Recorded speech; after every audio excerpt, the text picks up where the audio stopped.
Sisi gelap robot humanoid Neo. 3, 2, 1, talk to me.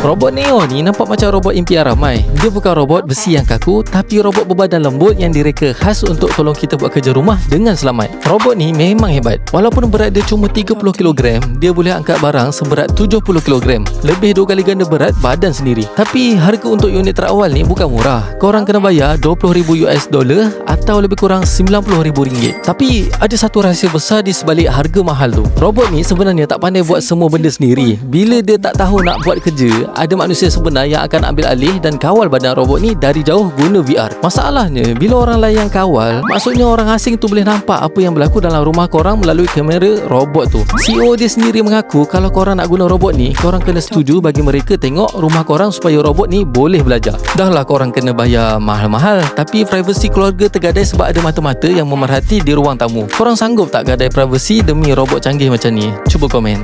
So, itulah